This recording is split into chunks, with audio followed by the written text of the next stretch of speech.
네, 반갑습니다. 7월 23일 금요일 마감 시황입니다. 자, 오늘 시장은 상승세로 마무리가 됐습니다. 근데 약간 좀 떨떠름합니다. 분위기가요. 또 느낌도 좀 그렇고요. 왜냐면 외국인 매도가 나와줬기 때문인데요. 증시 상황은 별로 좋지 않았어요. 그래서 매수를 해야 될 만한 종목들 많이 보이지 않았고요. 뭐 종목들이 급등한 종목들도 있었습니다만은 특정한 어떤 재료나 그다음에 테마를 통해서 주가가 상승한 부분이었고, 대체적으로는 주가의 상승 흐름 자체가 그렇게 좀 강하다 볼 수 없었고 좀 정체된 느낌이었습니다. 자, 수급에 이 모든 영향이 있다 보셔야 되는데, 외국인 매도가 나오면서 대형주들 발목을 꽉 붙잡고 있죠. 못 간다 이놈들. 자, 이렇게 하다 보니까 대형주가 놔라 그러는데도 안 된다. 지금 이게 외국인과 대형주의 싸움이거든요. 자, 그런 과정 속에서 금융투자가 매수를 많이 하게 되면서 시장은 그래도 상승세로 마무리를 시켜줍니다. 금융투자 입장에서는 굉장히 급했을 거예요. 왜냐하면 저점에서부터 끌고 올라가야 되는 부분이고 또 수익이 나야 되는 상황인데, 외국인들이 매도를 치니까 이거보다 더 많이 사야 돼, 일단 수익을 내야 돼, 이런 느낌으로 갔을 거란 말이죠. 그래서 이 외국인 매도와 금융투자의 매수 어떤 연관관계, 또 어떤 식으로 힘겨루가 되고 있는지 한번 알아볼 거고요. 자, 오늘 특징주 중에서는 카뱅 관련주입니다. 카카오뱅크가 공모가 상한가를 빵 치게 되면서 아주 그냥 멋진 분위기가 연출되고 있는데요. 카카오뱅크 관련주들 어떤 것들이 움직였는지 알아보도록 하겠습니다. 자, 차트를 보면서 설명을 이어가 보도록 하죠. 네. 자, 오늘 종합주가지 상황 보시면은 0.13입니다. 그래도 플러스예요. 양봉이고요. 나쁘진 않습니다. 그죠?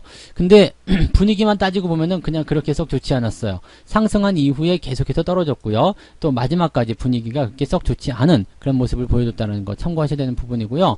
코스닥 같은 경우는 그나마 좀 낫지만 마찬가지예요. 상승을 꾸준하게 해주다가 다시 떨어지면서 분위기가 좀 다운됐습니다. 그래서 장 막판으로 가면서 조금 안 좋아지는 모습들이 나타났다라고 보시면 되겠고요. 저 같은 경우도 오늘은 매수 같은 부분도 그렇게 확장하지 않았습니다. 그래서 오늘 같은 경우는 일단 조금 더 시장을 좀 지켜봐야 되는 건 아니겠는가라는 생각을 좀 해볼 수가 있었고요. 매수보다는 일단 홀딩이 더 유리했던 것 같습니다. 종목 간 변동폭이 워낙 크고, 또 상승한 이후에 떨어지는 과정으로 가고 있었고, 또 주말을 끼고 있고 거래량도 많지 않기 때문에 현재 같은 시점에서는 좀 부담스럽다 보셔야 되겠죠. 자, 이번 주부터 해서 이제 계속해서 이 휴가철 진행되기 때문에 전체적으로 이제 거래량이 좀 줄어드는 그런 형태의 모습을 좀 보일 거예요. 그러니까 그런 모양새들도 우리가 같이 참고를 좀 해볼 필요가 있겠다라고 생각하실 수가 있겠습니다. 자, 그러면 이제 수급을 한번 볼 건데요. 수급 상황을 보시면 우리가 왜 기분이 나쁜지 좀 아실 것 같아요. 지금 연기금도 670억 매도를 한 것도 이거 기분 나쁘지만, 외국인이 지금 매도를 아침보다 더 많이 팔았어요. 그리고 오후 들어서면서 꾸준하게 팔기 시작했거든요. 물론 규모가 크진 않았습니다. 큰 규모가 아니기 때문에 그나마 시장이 좀 버틴 거지, 만약에 외국인들이 한 2,500억, 3,000억 이렇게 갖다 팔아버렸으면은 연기금하고 같이 뭉쳐가지고 분명히 금융투자의 매수를 압박했을 거란 말이죠. 그러면 시장이 마이너스로 떨어질 가능성이 굉장히 높았습니다. 물론 결과적으로는 플러스가 나오긴 했습니다만, 이런 부분들은 경계해야 되겠죠. 뭔가 회복되는 모습이 아니라 계속해서 떨고 있는 상태이기 때문에 대형주 입장에서 굉장히 불편했을 거라 생각하시면 되겠습니다. 코스닥 쪽은 매수가 좀 들어온 상황이지만, 일단은 뭐 그것도 아침 시점 대비해서 그렇게 좋진 않죠. 쭉 떨어지다가 다시 본전 회복한 듯한 그런 느낌밖에 안 되기 때문에 현재 코스닥 쪽은 그래도 그나마 낫지만 분위기가 수급적인 측면에서 그렇게 우호적이지가 않다라는 것을 꼭 참고를 해주셔야 될 것 같습니다. 업종별 현황 볼게요. 외국인들 도대체 뭘 그렇게 팔았나? 실제로 팔아먹은 것은요, 1,600억 정도밖에 안 되지만 대형주 팔아먹은 게 2,400억입니다. 그리고 운송장비, 자동차 쪽에서 많이 매도가 나왔어요. 오늘 현대차 이런 것들, 전기전자, 화학주들. 전기전자는 오히려 좀 덜 팔았네요. 그러면 기관이 들어오면서 아마도 삼성전자, 하이닉스를 좀 받아주는 모습이 좀 있었던 것 같은데, 약간은 역부족이었던 그런 모습인 것 같습니다. 뭐 이런 형태라요.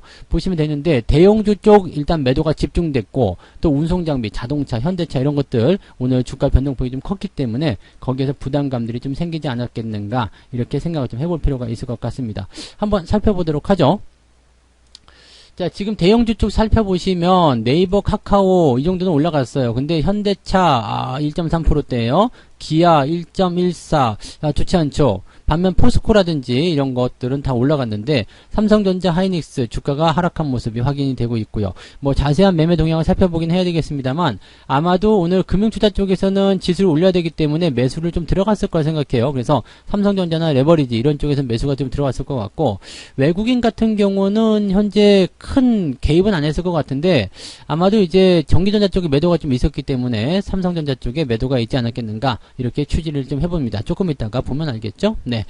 자, 코스닥 쪽 한번 살펴보죠. 코스닥 쪽은 어땠을까요? 그냥 그러네요. 그죠? 뭐 분위기 별로 좋지 않고요. 그다음에 카카오 게임즈가 10만원 넘겨서 마무리되는 모습이 확인이 됐고요. 뭐 게임주들 뭐 펄어비스 보합이고요. 그냥 뭐 특별하게 밀렸다거나 그런 부분은 없었고요. 시제만 마이너스 살짝 나오는 모습이 확인이 된 모습입니다. 뭐 0.16 정도는 괜찮은 모습이긴 합니다만 추세 자체가 안 좋기 때문에 약간은 주의가 필요하다. 이 부분은 아셔야 되겠죠? 뭐 다음 턴으로 넘기더라도 네이처셀이 갑자기 네 주가가 뽕 하고 떨어졌네요. 이게 장중에 20% 넘게 올랐었는데 이게 이렇게까지 떨어지는 모습은 와 이런 것들은 좀 특징적으로 좀 봐야 되는 부분 중에 하나겠습니다. 그래서 이런 것들은 이제 제가 주말에 종목 진단 해드릴 때 어떤 움직임이었는지 또 어떻게 대응해야 되는지들 알려드리도록 하죠. 그래서 네이처셀 이런 것들 좀 약간 특징적으로 움직였다라는 것 좀 참고해 보실 필요가 있겠고요. 네, 특징적으로 움직임이 많이 있었습니다. 뭐 오늘 한세 예스24 홀딩스 상한가 마감을 했어요. 와, 제가 아침에도 더 간다 말씀드렸는데 자, 추세 따라서 잘 갑니다. 그래서 지금 단숨에 수익이 많이 나왔는데 카카오뱅크 효과죠. 실질적인 수혜준 예스24라고 보시면 되는데 이게 이제 상한가로 빵 하고 들어가면서 이제 먼저 포문을 쌓으렸고요. 그 다음에 한세 예스24가 같이 따라 올라가는 모습이었습니다. 예스24가 카카오뱅크의 지분을 가지고 있어요. 그것 때문에 주가가 상승한 부분이고요. 한세 예스24는 예스24의 지분을 가지고 있죠. 그래서 연결고리로 둘 다 상한가 진입하는 모습. 아마 이거는 다음 주에 카카오뱅크의 어떤 청약 있죠? 그래서 그 효과가 다음 주 초반목 정도까지 이어지지 않겠나 생각합니다. 이 부분도 자세한 것들은 이제 종목 진단으로 같이 좀 말씀드려보도록 할 거고요. 콤텍 시스템도 지금 강세를 좀 보였단 말이죠. 그래서 이것도 궁금해 하시는 분 많이 계실 것 같은데 요것도 같이 묶어가지고요. 아까 그 네이처셀, 그 다음에 이 한세 예스 관련한 부분들, 그 다음에 콤텍 시스템까지 같이 종목 진단을 묶어서 같이 해드리도록 하겠습니다. 이게 다 카카오뱅크 관련주였어요. 그다음에 네이처셀은 아니지만 카카오뱅크 관련주 따로 묶어가지고 진단을 해드리도록 할 테니까 이 콤텍 시스템 같은 경우는 우리가 월급 종목 갖고 계시면서 대응을 하시고자 하시는 분들 굉장히 많이 있으시잖아요. 여기에 대한 궁금증 제가 종목 진단을 풀어드릴 테니까 종목 진단을 꼭 참고해 보시기 바랍니다. 네. 자, 매매 동향 살펴보도록 할게요. 네, 매매 동향 살펴보시면, 자, 금융투자 먼저 봐야 되겠죠? 예, 역시 삼성전자를 순매수했습니다.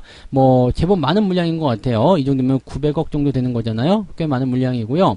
레버리지를 일단은 샀습니다. 그래서, 주가를 끌어올리기 위한 어떤 움직임이었다라고 보셔야 되겠죠. 근데, 지금 보면은 ETF 쪽은 다 갖다 팔고 있는데, 레버리지 쪽에만 진입이 되는 모습이라서, 하이닉스, 삼성전자, 네이버를 샀지만, 약간은 뭐라 그럴까요?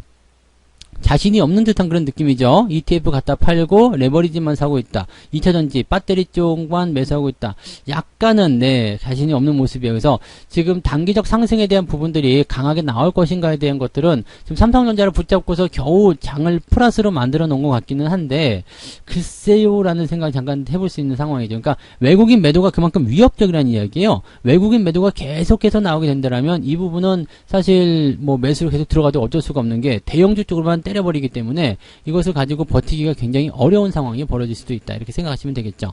외국인은 어땠을까요? 오늘 외국인들은 네 현대차 많이 팔았죠. 그 다음에 삼성전자 역시 매도가 있네요. 물론 금융투자가 매수한 것보다는 적습니다만은 네 매도가 나왔다는 거, 하이닉스 매도하고 있다라는 거, 기아 매도하고 있다는 거, 이제 시총 상위권 종목을 다 갖다 때려버리기 때문에 부담을 좀 느끼고 있는 그런 상황이라고 생각하시면 되겠습니다.